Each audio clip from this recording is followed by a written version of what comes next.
to New England. They played a heck of a game. We will adapt. We will overcome. We will rise up. Jeff Saturday's still with us. You're from Atlanta. Can't wait to get your thoughts on this subject. But I want to start with you, Stephen A. Can the Falcons recover from this? They most certainly can recover. I mean, they're helped along by the fact that we're talking about the sport of the National Football League, where parity is like their second word, for crying out loud. Every single year, a new team props up. And if you're the Atlanta Falcons, you have a top-ranked offense, a top-3 ranked passing attack.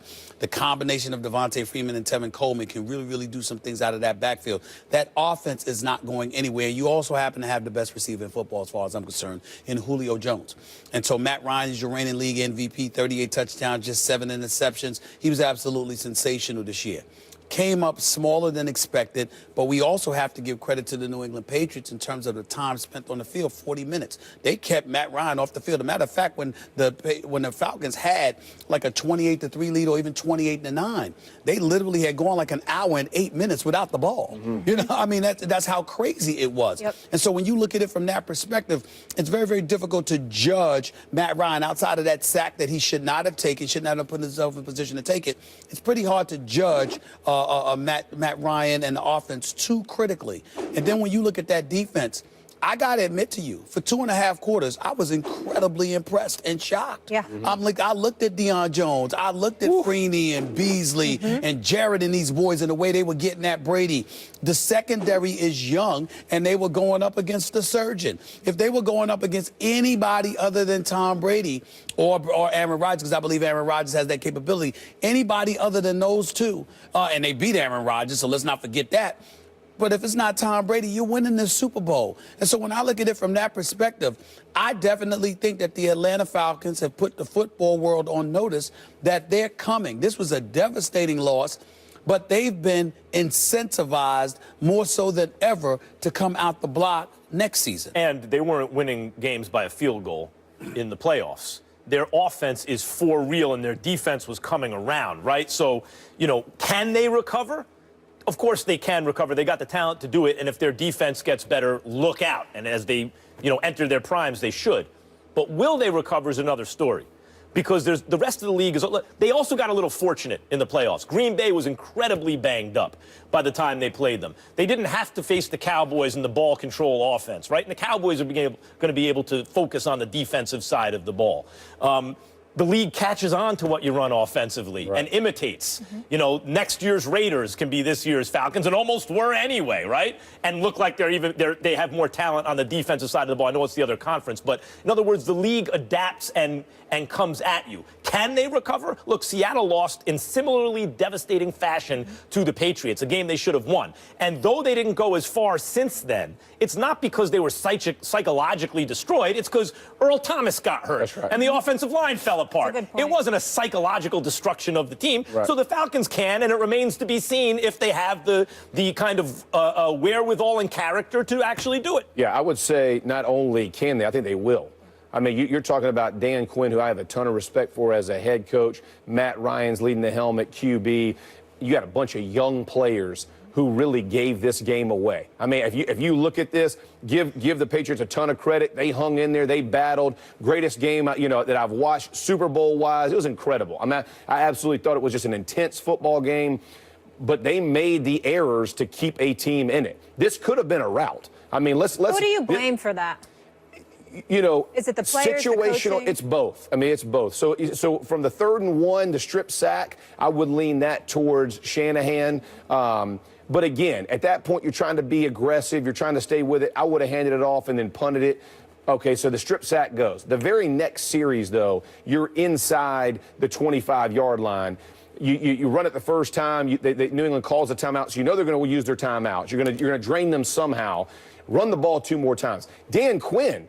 I mean, listen, you're the head coach at that point. Look at him and go, man, we're running it. I don't care if it's checked with me. I don't care if we're trying to audible. I want the ball put 12 run. in the box, we're going to run. By the way, he's been on a team that, you know, that didn't run it. Yeah. And, okay? Yeah. So let's not forget, like, managing how does situations. that happen with Dan Quinn? Yeah, so, how does that happen? So, listen, you get caught up in the moment. You're giving your offensive coordinator leeway, and you should. I understand that. But at that moment, everybody said, hey, you can't assume what's going to happen. Maybe Matt Bryant misses it. Maybe they feel there's a lot of maybes in the world. I got to ask you about that, though, from Dan Quinn's point of view. We had this whole debate yesterday, and I put it mainly on Dan Quinn, because when you're, as a defensive coordinator, when you're helpless and you watch Bevel call a play that you may disagree with, you have to be thinking to yourself, if I'm ever in that position, the very next, like 2 seasons, you're in that position, and all you got to do is hand it to the running back twice. You're like 99.9% likely to win the game.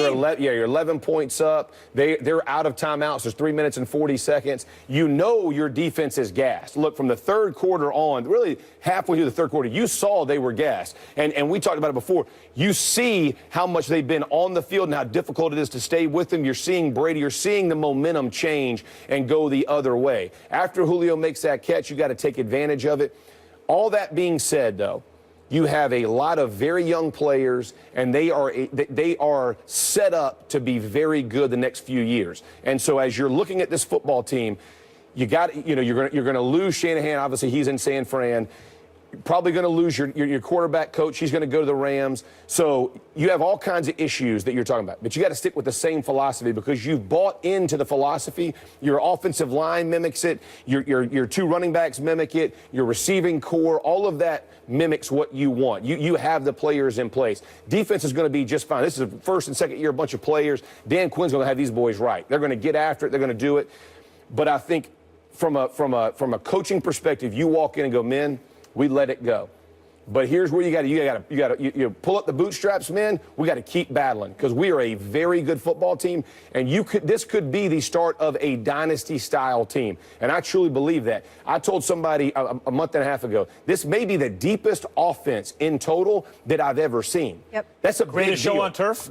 The deepest. Okay, not necessarily the most, but the deepest. You can go to the 4th tight end, still making plays. You can go to the 5th receiver, still making plays. 3rd running back, still making plays. I mean, they're young. Their quarterback's still young. Yep. They're hungry. I mean, they have a great coach. It's unbelievable. Like, the energy around them is just. This could be the one thing you don't want to do is hang your head and go, we can't get back here. Understand, I let this one get away. It was on me, because truthfully, you got to own it. Matt Ryan, you got to throw that ball away. Situational football, the Patriots, the reason they're so successful is they know they're going to thrive in those situations. Players usually, now, have they made mistakes? Absolutely.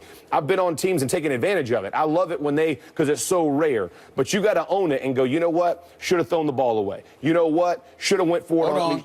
All those things. But that's player owned, and once you begin to own it, now you can recover from it. If you just pass it off, that's where you tank it. One slight thing you didn't bring up. All right.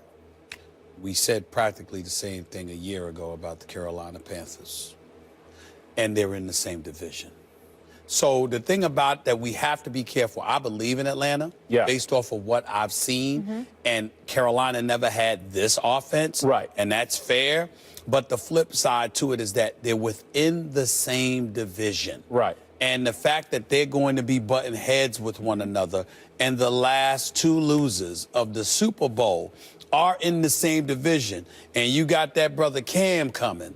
It's going to be very interesting. 2 other good quarterbacks in that division, too. But the teams aren't as strong. But they're struggling. Like, if you look at Carolina, from a coaching perspective, they struggle in the defensive backfield. This isn't going to be solved overnight. But that goes back to your parody comment earlier. I mean, that doesn't, and they can't score like the Falcons can. The Falcons can. The problem they can put the pedal down, and it makes you play a different style of football. That's what they have to stay consistent in. They can't become something different. But Jeff, to Stephen A's point, watching Carolina in the playoffs, what they did to Seattle, et cetera, last year, the size of the athletes, man, they were tight games. But you still had a sense they were going to be very good this year. I loved what they did, but I didn't think they were the same. I thought they were built inside out, which I respect. Defense and offensive line, front 7. I love that. But on the outside, they don't have nearly the explosion. Atlanta's another level. Exactly. For perspective, only 7 times in Super